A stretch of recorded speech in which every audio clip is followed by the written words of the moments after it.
Christopher Larson learned he was not an American citizen while serving time at a prison in the United States.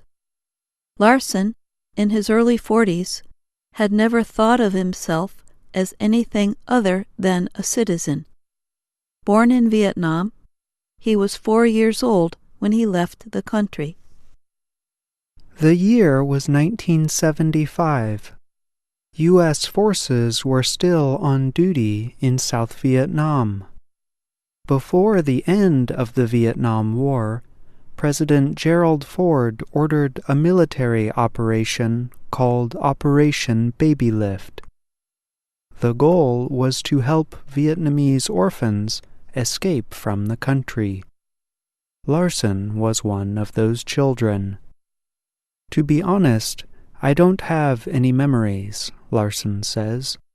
When I was a child, every time a plane would fly overhead, I would get scared, and I would run. The 4-year-old became the adopted son of an American military family. They agreed to take responsibility and care for him as their son. After his adoption, Larson was raised in what he calls an all-American family in Alaska and the U.S. territory of Guam. Larson received a Social Security number from the U.S. government. He also had official documents, like a green card. So he had no reason to think he was not a citizen. As he grew older, Christopher Larson married, had 2 children, and moved to Seattle, a city in Washington state. At one time, I had everything I could possibly want, he said. But Larson started to have problems in his marriage. He drank too much alcohol. A short time later, his wife took the children and left. Larson said this made him very sad. He decided he would try to make a police officer kill him. He kidnapped a young girl and demanded money for her release. Eventually, Larson was captured and sentenced to 12 years in prison. News reports described his crime as one of the most cold and heartless imaginable. While in jail, Larson began working a job. He taught other prisoners mathematics and Japanese. One day, U.S. Immigration and Customs Enforcement, or ICE, officers learned about him. I was called into the counselor's office, and they told me that I would lose my job in prison, Larson said. I wouldn't be able to do any educational services. Basically, all the rights that a typical inmate would have, I ended up losing because I was told that I have an order of deportation. Larson moved from a state prison in Washington to an ICE detention center. Larson's parents had thought he was a citizen through his adoption. But to the U.S. government, Christopher Larson was a Vietnamese national with a criminal record. Larson noted that he had registered for possible military service. This is a requirement for young men once they reach the age of 18. Larson said he had paid his taxes. So why couldn't I be a citizen?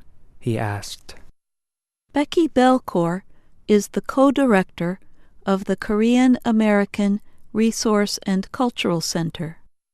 The organization directs the Adoptee Rights Campaign. Since the 1940s, some 350,000 children have been adopted from overseas by U.S. citizens, Belcourt says. She notes that adoptive parents are responsible for getting citizenship for their children. Some parents did not know they were responsible. Others knew, Belcourt says, but the citizenship process was so costly and difficult that they did not complete it. In 2001, the U.S. Congress passed legislation giving citizenship to children adopted from other countries, but only if they were born after 1983. In an attempt to get citizenship rights for those born before 1983, the Adoptee Rights Campaign is supporting the Adoptee Citizenship Act. Congress failed to pass the bill during the election campaign last year. Belcourt says no members wanted to work on immigration issues. Activists are hoping to reintroduce the measure. Christopher Larson was released from prison in 2015. He could be sent back to Vietnam if the government agrees to accept him. The United States does not have a return agreement with Vietnam that applies to Larson. In a 2008 agreement, Vietnam agreed to take back citizens who came to the U.S. after 1995. Whether a similar agreement that would apply to people born before 1995, such as Larson, will take place any time soon is unclear. Since his release from prison, Larson has met several times with ICE agents. He now works at the nonprofit Urban League of Metropolitan Seattle.